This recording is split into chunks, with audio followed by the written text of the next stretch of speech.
E aí, galera, tudo bem com vocês? Meu nome é professor Frank e eu vou estar ministrando conteúdo de biologia com vocês, tá? A gente vai estar ministrando zoologia, o estudo dos animais.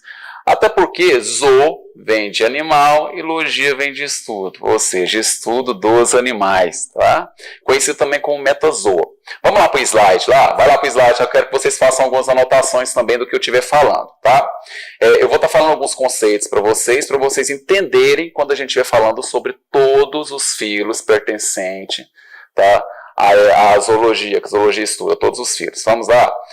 Primeiro, alguns conceitos aí para quando eu for falando vocês não terem dúvida nenhuma e já assimilar eles, a função de cada um. Olha só, como são animais, todos têm células do quê? Eucarióticas. E vocês já sabem já, né, galera? Célula eucariótica e eu vem de verdadeiro. Ou seja, são células que possuem um núcleo verdadeiro, tá? Tem uma membrana nuclear, tem uma carioteca, conhecida por carioteca também. Eles são multicelulares, tem duas ou mais células, são heterótrofos por ingestão, tá ok? Heterótrofos é que não produzem seu próprio alimento, consequentemente ele precisa comer outro bicho, outro ser vivo, tá? Para poder produzir energia e concluir o seu ciclo de vida, e é por ingestão. Tá ok? Tem algum outro bicho, ser vivo, que seja heterótrofo, que não faça ingestão? Tem sim. Os fungos, eles são heterótrofos por absorção. Como é que eles fazem? Eles secretam para o lado de fora do seu organismo enzimas, digerem aquele alimento, e depois que a digestão acontece, eles vão lá e absorvem isso. Ué, professor, e animal? A zoologia tem alguma exceção de animal que tem digestão também, que não seja, que tem digestão, que são heterótrofos, mas que não seja por ingestão? Tem sim. As aranhas é um exemplo à parte. A aranha, quando ela está com um inseto capturado lá na teia, lá, por exemplo, simplesmente eles fazem o quê? Vão lá, secretam a sua enzima, tá, dentro desse inseto, e depois que eles secretam essas enzimas lá dentro, ela deixa rolar a digestão lá, e depois já está tudo digerido, ela vai lá e absorve isso para dentro do organismo dela. Eles são heterótrofos por extracorpórea, tá? Secretando enzimas e depois absorvendo, ok? Qualquer animal, né, que pertence, né, qualquer animal, eles têm a fase de blasto lá no seu desenvolvimento embrionário, tá ok? Primeiro, naquele desenvolvimento que é mórula, blástula, gástrula e neura. Então, alguns não têm gástrula, mas todos têm que ter a blástula, tá? A reserva energética dos animais é o glicogênio, salvaguarda também de um organismo que não é animal, que são os fungos. Eles são mais próximos dos animais porque eles também têm essa reserva de glicogênio, lembrando que as plantas já é o amido, mas os animais é o glicogênio, localizado principalmente no fígado e no músculo. Eles têm como fase a gástrula, tá? E é nessa fase de gástrula aqui, ó, é que há a formação dos folhetos embrionários, endoderme, ectoderme e mesoderme, tá? É claro que tem um filo dos poríferos que a gente vai estudar daqui a pouquinho, que isso aqui é só a introdução de alguns conceitos, que não tem essa fase de gastro, ok? Se não tem fase de gastro, automaticamente eles não têm tecidos verdadeiros, eles não têm esses folhetos embrionários, ectoderme, mesoderme e endoderme, tá? Quais são os folhetos embrionários? Acabei de falar para vocês, ectoderme, mesoderme e endoderme, lá na fase de gastro, lá é que eles são formados. É tipo assim, meninos, deixa eu desenhar para vocês aqui, ó. Aqui eu tenho a gástrula e a parte de baixo dela aqui, ó, tem uma estrutura chamada de blastóporo. Esse blastóporo aqui, ó, é que vai dar origem à boca e ao ânus, tá? Então, se o animal deu origem primeiro à boca e depois o ânus, ele é classificado como sendo prostostômio. Agora, se ele deu origem primeiro ao ânus e depois à boca, ele já é classificado como sendo deuterostômos. Coloca um uzinho aqui para mim, ó, que a digitação teve um errinho aqui, não teve ele, tá? Deuterostômos, primeiro o ânus, depois a boca.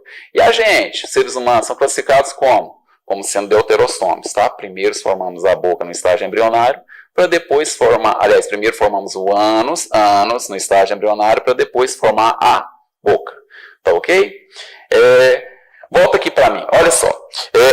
Como é que é classificado esses organismos através desses folhetos embrionários? Aquele que não tem nenhum, aquele que tem apenas 2 e aquele que possui os 3. Como que eles são classificados? Eles são classificados em ablásticos, diblásticos ou triblásticos, tá? Volta lá para o slide para mostrar para vocês. Vamos lá, olha só. Ablásticos, esse A aqui ó, vem de negação, tá ok?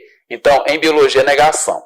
Qualquer termo biológico que vocês veem que tem esse Azinho começando aqui, ó, significa que aquele indivíduo não tem determinada estrutura ou não faz determinada função. No caso aqui, eles são ablásticos, ou seja, a ausência total dos tecidos embrionários, esses folhetos embrionários, tá? Um exemplo de animal é os poríferos, que a gente vai estudar daqui a pouco, as esponjas marinhas, lá do Bob Esponja lá.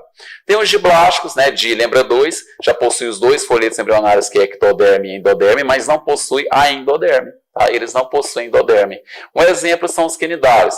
Tá? Quinidários são quem? A água-viva que causa queimadura através dos quinidócitos, né? Que é aquela célula que libera um líquido urtigante.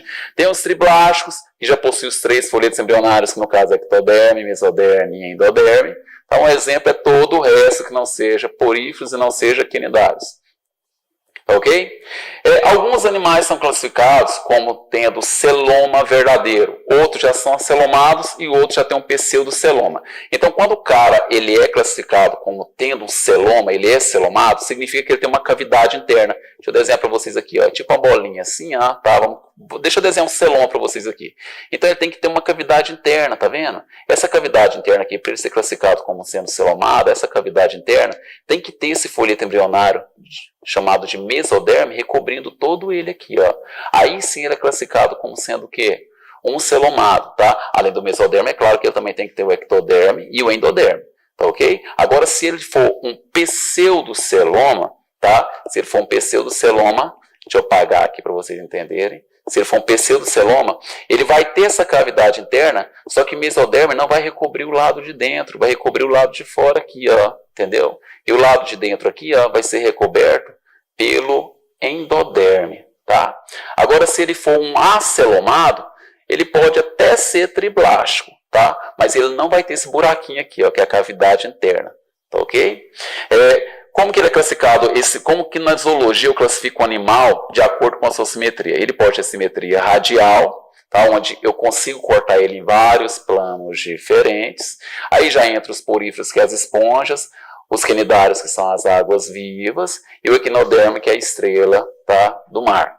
Tá? E também tem alguns animais que têm simetria bilateral, que é o nosso caso. O nosso caso, quando é simetria bilateral, lembra 2 também. Eu consigo fazer um corte apenas, onde um lado tem que estar igual ao outro. Tá? Por exemplo, aqui, ó, tem um hominho aqui que eu vou desenhar aqui, ó, aquele bonequinho para vocês de pauzinho, só para vocês entenderem. Tá? Não repara no desenho, não. Então aqui vai fazer um corte só, começando pela cabeça e indo até o final, onde eu vou ter um lado igual ao outro. 2 cortes, simetria bilateral. Tá? Por que eu não posso cortar no meio? Porque aqui eu tenho os membros superiores e os membros inferiores. Eu cortei no meio, vai ficar um lado igual ao outro? Não, vai ficar um lado igual ao outro, tá? Volta para mim aqui. Na zoologia, eu encontro os filos, tá? Que vão ser classificados esses animais de acordo com as estruturas que eles pertencem, as funções, o que eles desempenham, tá? Se fosse para a universidade, tá? Quando vocês começarem a estudar algum curso que tenha essa parte biológica, lá eles cobram 40 filos. Para o ensino médio e para o Enem, basta vocês saberem de 9. E quais são, Frank? Volta lá para o slide lá, olha só. Aqui eu tenho os poríferos, que são os mais simples de todos, até porque eles são ablásticos, ou seja, eles não têm os 3 folhetos embrionários que não dão origem a tecidos verdadeiros. Tá? Eles são ablásticos aqui, ó. Tem os quinidários. Os quinidários são as águas vivas, que tem aquelas células que eu falei para vocês, que são os quinidócitos. A gente vai estudar ela ainda, tá? Que libera o líquido urtigante que queima a pele. Tá? Não é choque que elas dão, algumas pessoas falam que elas dão choque, não, faz queimadura mesmo. Ok? Eles são diblásticos, tá? Só tem ectoderme e endoderme. Aí tem os plateumintos é a tênia, soliasaginata, que é aquele verma solitária que eu pego através de ingestão de carne de porco e carne de boi. Eles são triblásticos, mas em contrapartida são o quê? Acelomados, não tem a cavidade interna, mas tem os 3 tecidos, ou seja, os 3 folhetos embrionários, endoderme, mesoderme e ectoderme. Tem os nematodas, que são os nemateumitos, que também são vermes, a lombriga, tá? Um exemplo dos nemateumintos, eles já são triblásticos, mas são pseudocelomados. Eles têm a cavidade interna, mas essa cavidade interna não é recobrida pelo mesoderme, e sim pelo endoderme, tá? Esse folheto embrionário. Tem os moluscos, já entra a lesma, o caracol, entra também as ostras, que são filtradores, que eles já são triblásticos, tem os 3 folhetos embrionários. Aqui eles já são celomados, essa cavidade interna é revestida pelo mesoderme, e eles são prostostômios, primeiro da origem à boca, para depois da origem ao ânus. Os anelídeos aqui, professor, eu aprendi lá no ensino médio que primeiro vem os anelídeos e depois o molusco. Eu não estou falando em ordem evolutiva, tá? Então não tem problema ir primeiro o molusco, depois seus anelídeos, não, tá ok? Anelídeos são as minhocas, que já são triblásticos, eles são celomados e também são prostostômios. Os artrópodes, que já entram os crustáceos, insetos, aracnídeos, eles são triblásticos, são celomados e são prostostômios. Primeiro a boca e depois o ânus, tá? Os equinodermes, que são as estrelas marinhas, são triblásticos, celomados e já são deuterostômios. Eles já estão mais próximos de nós, tá ok? Os equinodermes, que é a estrela do mar, o ouriço do mar, por exemplo, eles são deuterostômios, primeiro da origem ao ânus e depois da origem à boca. Os cordados, tá, que é tudo o resto, já são triblásticos, celomados e são deuterostômios, obviamente. Tá ok? Galera, olha só, em zoologia a gente vai estudar um filo agora, o primeiro de todos que eu falei para vocês que são poríferos, tá? Que pertencem ao sub-reino Parazoa, que são de animais mais simples. Vai me dar um exemplo, eu falei para vocês, as esponjas marinhas, que é o Bob Esponja, aquele desenho mentiroso, aquele desenho, né? Porque o Bob Esponja fica andando para lá e para cá, e na verdade ele é um animal césseo que vive grudado numa pedra, no substrato. Tá? Volta lá para o slide para a gente poder acompanhar quais são as principais características dos poríferos. Como eu falei para vocês, eles pertencem ao reino Parazoa. Parazoa é que são animais simples, que não têm folhetos embrionários, que não vão dar origem a quê? Que não vai dar origem a tecidos verdadeiros. O corpo deles é coberto por poros, daí vem o nome poríferos, animais com corpo coberto por poros, por onde vai entrar a água e acontecer a filtração. Eles não têm tecidos verdadeiros, eles são ablásticos, tá? Olha o azinho de negação que eu falei para vocês aqui em biologia, ó. Eles são aquáticos, eles são exclusivamente aquáticos e podem ser marinhos ou então dos ciclos de água doce, sendo que em sua maioria são o quê? Marinhos, tá ok? Eles têm simetria radial ou eles são assimétricos. Se eu cortar eles, por ser assimétrico, pode ser que cada pedacinho daquilo não seja igual ao outro, mas eu consigo fazer vários cortes diferentes em vários planos. Eles são sésseis na fase adulta e sésseis é aquele bicho que não consegue se locomover. Tá? Há estudos que falam que os poríferos conseguem se locomover de 1 a 4 milímetros, mas isso é involuntário, de acordo com a corrente marinha. Tá? Por vontade própria, eles não se locomovem. Então, eles são classificados como sendo o quê? Sésseis. Eles têm grande capacidade de regeneração, tá? Onde essa regeneração aqui já entra na reprodução assexuada, que a gente vai falar mais para frente. Se eu pegar um porífero e quebrar ele em vários pedaços, cada pedacinho daquele vai dar origem a um porífero. Tá ok? Mas tem que ser da mesma espécie, não pode ser de espécie diferente. Se eu quebrar dois, um de espécie diferente do outro e misturar ali, ou aquela mistureba, não vai dar origem a novos poríferos. Tem que ser da mesma espécie para eles terem essa grande capacidade de regeneração, dando origem a novos poríferos. A sua célula principal são os coanócitos. A gente vai falar delas agora há pouco, tá? A célula principal do corpo delas. Por quê? Porque é onde acontece a digestão intracelular e são essas células que conseguem também filtrar água e retirar o quê? Os nutrientes. E eles são filtradores, que classificam eles como sendo também o quê? Bioindicadores. Volta aqui para mim. Os poríferos são divididos em 3 classes diferentes, tá? Quais são essas classes? Primeiro, tá? Vamos voltar lá para o slide, que fica melhor para vocês verem. Olha só. O primeiro é a calcária, onde eu tenho espículas de calcário. O que é espícula, professor? Espículas são estruturas que dão sustentação para o corpo dele, tá? E esses calcários, esses poríferos que têm espículas formadas de calcário, e eu vou mostrar essas espículas agora para vocês, certo? Com mais detalhes, elas têm função de sustentação. Eu só vou encontrar poríferos que têm espículas de calcário no mar, poríferos marinhos, tá? Tem o Demospongiae, que já tem fibras de espongina, que significa que eles não têm espículas, eles são extremamente macios e maleáveis. Essas esponjas marinhas aqui, ó, que pertencem a essa classificação Demospongiae, que tem fibras de espongina, eu posso encontrar eles tanto no mar quanto também em água doce, docícolas. Algumas mulheres usavam ele por ele ser extremamente macio como absorvente, tá? Quando estavam menstruadas, e outras pessoas pegavam eles também e usavam no banho, no lugar da esponja, tá? Que a gente usa aquela esponja vegetal, né? Tem a hexaquitilina, nossa, travei a língua aqui, ó. Hexaquitinelida, que são espículas de silica. Silica, galera, lembra vidro lá, a produção de vidro, são poríferos de vidro. Você vai passar isso no seu corpo? Não vai, né? Ninguém é doido aqui, tá ok? Então, eles são apenas marinhos, esses poríferos aqui, tá ok? Essa é a classificação, quando chega a cair alguma perguntinha na prova, tá? Eles cobram esses 3 aqui, até porque é a única, tá ok? Vocês têm que basear ele na qual que tem espícula, qual que é o tipo de espícula, qual que não tem espícula, e por aí vai. Tá ok? Olha só, qual que é o caminho? Volta aqui para mim. Qual que é o caminho? Como eu falei para vocês, eles são filtradores, né? Então essa água tem que entrar no corpo dele, por determinada estrutura, e tem que sair por outra, tá? Esse caminho da água que vai passar pelo corpo do porífero, ele é unidirecional. Ele não volta, é um caminho único, tá? Volta lá para o slide que eu tenho uma imagem legalzinha para vocês entenderem melhor. Qual que é o caminho da água dos poríferos? Esse sistema aquífero dele. Ele é unidirecional, como eu falei para vocês. Tá aqui, ó. Primeiro entra pelo poro, vai entrar pelo poro aqui, né? E passando pelo poro, essa água vai ser filtrada pelos coanócitos, que a gente vai falar mais agora. Chega na cavidade interna aqui, que é o átrio, e ela vai sair pelo ósculo.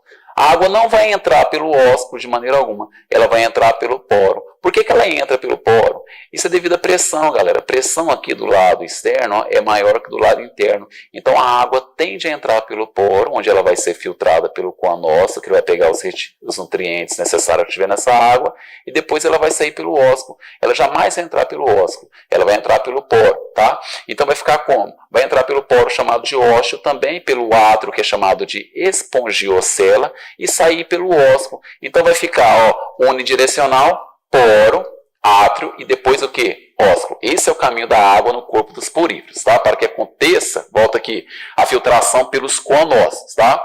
Tem uma morfologia no corpo dele. Tá? Através dessa morfologia, ele pode ser classificado em 3 tipos diferentes, tá? Também tem uma imagem legal para vocês lá. Volta lá para o slide lá. Eles podem ser classificados em ascon, síncon e leucon. Como é que eles são classificados? Por que eles são classificados em ascon, síncon e leucon? Né, esses nomes complexos desse jeito? É de acordo com a quantidade de câmeras internas, e essas câmeras é que vai acontecer a captura do alimento. Eu falei para vocês que são os coanócitos que fazem a captura. Automaticamente nessas câmeras aqui eu vou encontrar os coanócitos, que são essas células flageladas, tá? Aqui em asco, aqui, ó, já é mais simples, a quantidade de câmeras são menores, tá vendo, meninos? Olha só, e o átrio é o quê? Maior, e aqui o ósculo aqui, ó, tá? Em ascon. Em síncon, a quantidade de câmeras vai aumentar um pouco e elas se dobram, tá vendo? Que elas fazem uma dobrinha, tá? É maior, ou seja, vai capturar um pouco mais de alimento aqui no ascon, tá? Através dos coanócitos. E aqui em leuco, ó, a quantidade de câmeras internas é bem maior. Nesse caso aqui, a gente vai ter uma maior captura de alimentos pelos coanócitos, tá? Por essas células flageladas aí, tá ok? Então, de acordo com a complexidade interna, eu vou classificar eles em ascon, síncon e leuco, a morfologia do porífero em si, tá? Volta aqui. Olha só, galera, eu falei para vocês que os poríferos têm vários tipos de estruturas, né? As espículas, os coanócitos, também tem os amebócitos, os porócitos e por aí vai, tá? Eu selecionei uma imagem bem legal para vocês, que é como se eu fosse lá e pegasse um pedacinho do porífero e aumentasse em grande escala, tá? Vamos lá na imagem para eu te explicar para vocês cada uma dessas estruturas. Quais são as estruturas internas de um porífero, essa esponja marinha? Aqui eu tenho o pinacosto, tá? O pinacosto, tá vendo aqui, galera, ó? Ele é a estrutura mais externa, tá? Ele vai recobrir externamente o corpo do porífero aqui, ó. Entendeu? Bem externamente. Ele tem uma região chamada de mesohilo, que é uma região gelatinosa, onde vai circular a maioria das substâncias, tá ok? Aí depois tem o coanócito, que é aquela célula para vocês que eu falei que é a célula principal do corpo dele, que tá aqui, ela aqui, ó. A gente vai falar mais aprofundadamente nela daqui a pouco, tá vendo? Que aqui eu tenho o flagelo, tá ok? Nela aqui, que vai capturar e vai bater em movimentos ondulatórios, vai bater, vai capturar essa água e vai mandar para o meio intracelular, onde esses nutrientes vão ser digeridos, tá? Aqui eu tenho a espícula, cadê a espícula? Aqui a espícula tem uma espécie de espícula da espécie esclerócito, e aqui eu tenho outro tipo de espícula aqui, ó, tá? Que dá sustentação para o corpo do porífero. Aqui eu tenho o porócito, que são válvulas que possuem válvulas de esfíncter, ou seja, controla a entrada de água no corpo do porífero, tá? Lembra que eu falei que eles são filtradores, entram água, é unidirecional, tá? E tem os amebócitos aqui, ó, que a gente vai falar deles daqui a pouco também. Esses amebócitos aqui, meninos, ó, eles é que vão pegar os nutrientes provenientes da digestão dos coanócitos e vai levar esses nutrientes para todo o corpo do porífero, tá? Ué, professor, como é que vai passar o nutriente do coanócito para o amebócito? Por difusão, a passagem do mais para o menos. Essas aqui são as estruturas internas. Tem um porócito aqui também, tá? Tem um porócito aqui, ó, que primeiro é o pinacócito, passa para o porócito, e o porócito, que tem essas válvulas de esfíncter que vão controlar a entrada de água, tá?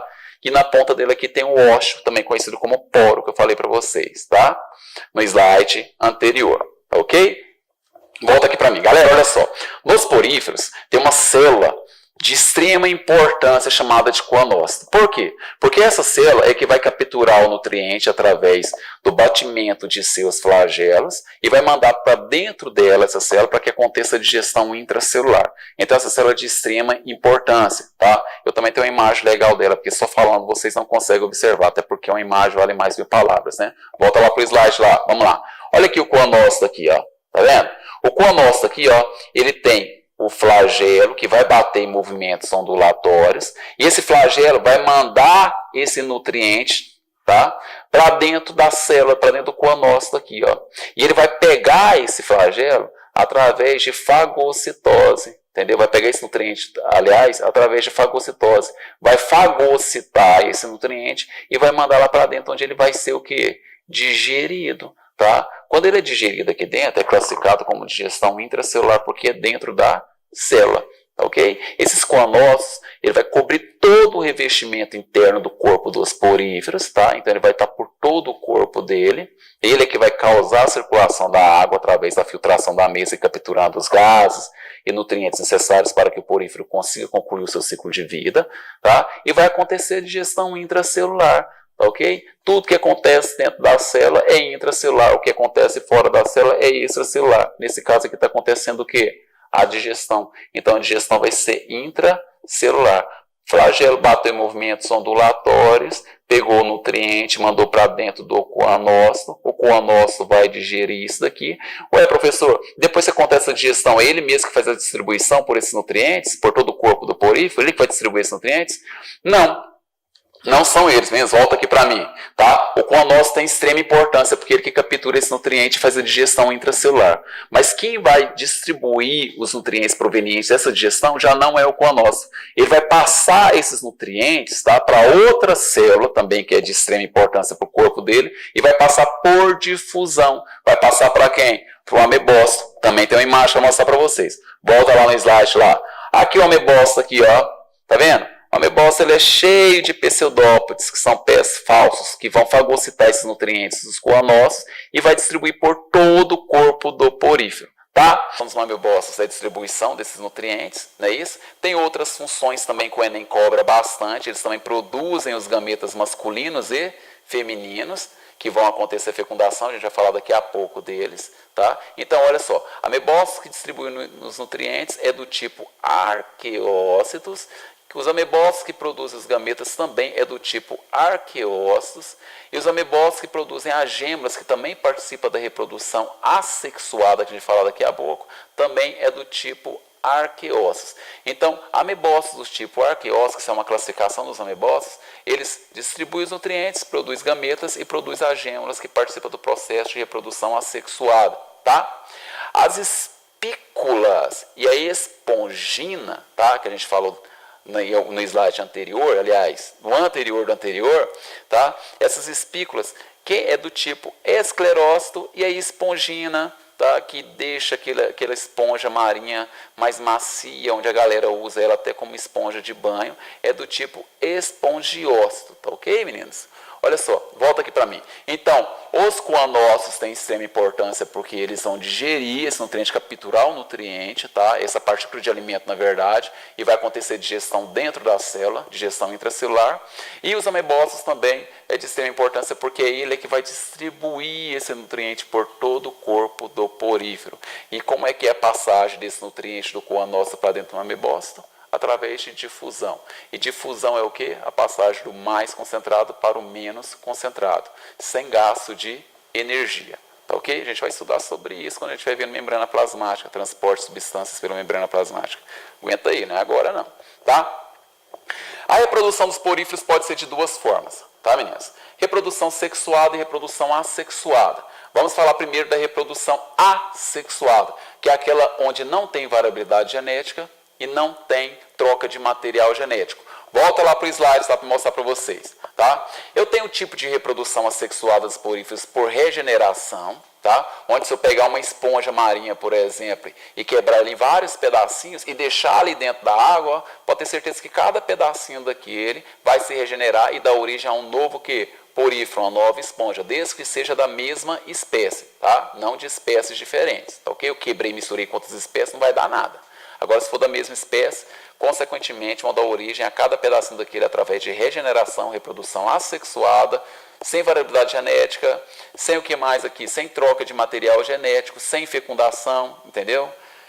Vai dar origem a uma nova esponja marinha por regeneração. Tá? Eu tenho outro tipo de reprodução assexuada por brotamento, onde eu tenho deixa eu desenhar aqui para vocês, ó, tem um porífero aqui e vai ser um brotinho aqui do lado, ó. Esse brotinho aqui do lado, ele vai se destacar, certo? Vai ser levado pela corrente, tá? Da água em si, tá? Pode ser marinha, por exemplo, vai fixar no substrato e ele vai crescer e dar origem a um novo quê?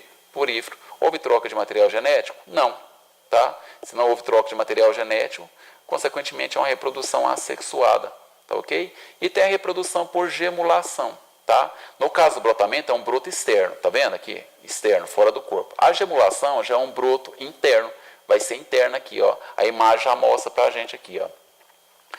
Tá? Volta aqui para mim, deixa eu explicar um negócio para vocês. Olha só, a reprodução assexuada por gemulação, ela cai bastante no Enem. Tá? Quando é que o porífero tem esse tipo de reprodução? É quando ele está em situação de perigo, quando ele vê que vai morrer, quando a água está extremamente quente, ou quando está baixando o nível da água, ele vê que, enfim, ele vê que vai morrer, ele começa a liberar essas gemas. Essas gemas, elas vão ficar em estado, vai ficar quietinha, bonitinha na dela ali. E quando a água começar a esfriar ou ela voltar ao nível da água normal, simplesmente elas vão dar origem a novos o quê?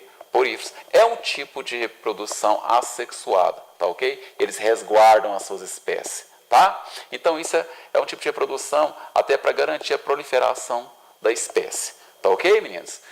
A reprodução sexuada é aquela onde eu tenho troca de material genético, consequentemente eu vou ter variabilidade o quê? Genética também. Tá? Vai lá no slide para mostrar para vocês. A reprodução assexuada é desenvolvimento indireto. O que é desenvolvimento indireto, Frank? Desenvolvimento indireto é aquela onde eu tenho um período larval. Tá? Me dá um exemplo aí para me saber, cara, ficou meio assim, confuso ainda. O sapo, por exemplo, quando acontece a fecundação lá na água, o que nasce daquele ovinho ali, ó, já é o sapo, já bonitinho, parecido com a fase adulta? Não, é o girino, né? Então, se primeiro tem essa fase larval no caso do sapo, que é o girino, consequentemente é desenvolvimento indireto. Tem um período larval antes, tá? Vai ter um período larval antes. A borboleta também é do mesmo jeito, né? A largata é o período larval. Tá, da borboleta. Então também é desenvolvimento o quê? Indireto.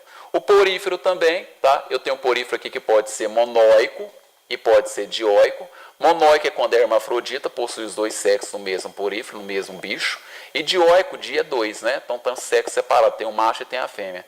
No caso do exemplo aqui, eu vou usar um porífero dioico aqui, ó, tá? Então aqui eu tenho um macho e tenho a fêmea. O macho vai liberar pelo ósculo, tá? O gameta masculino, que vai entrar pelo poro, tá ok? ok? Aqui a entrada é pelo poro, não é pelo ósculo, vai entrar pelo poro. O coanócito vai pegar esse gameta, ele vai entender que aquilo é um gameta e não uma partícula de alimento, então ele não vai digerir ele e vai mandar diretamente para o átrio. Lá no átrio ele vai encontrar o gameta feminino, onde vai acontecer a fecundação. Essa fecundação vai originar um zigoto, né? E esse cigoto vai desenvolver em uma larva chamada de anfiblástula, tá aqui, ó. Escrevi para vocês aqui, ó, tá vendo? Anfiblástula. Essa anfiblástula vai sair pelo ósculo, agora já saiu pelo ósculo, tá ok? E ela vai fixar em algum substrato e vai dar origem a um novo porífero, tá? Que pode ser um porífero macho ou um porífero fêmea, tá ok? Porque eu falei, o exemplo aqui foi o quê? Dioico, mas também tem poríferos monóicos, que são hermafroditas, tá? Volta aqui para mim. Galera, então é essa, tá? Introdução à zoologia com aqueles conceitos básicos, tá? A aulinha de hoje, para vocês entenderem bem, porque a gente falou apenas o filo porífera, tá? Tem aqueles outros filos que a gente vai falar em outras aulas mais adiante. Eu espero que vocês tenham feito o resumo e anotação de vocês, tá? Porque o tradicional ainda funciona. E eu espero vocês em outra aula, tá ok? Contem comigo. Abração.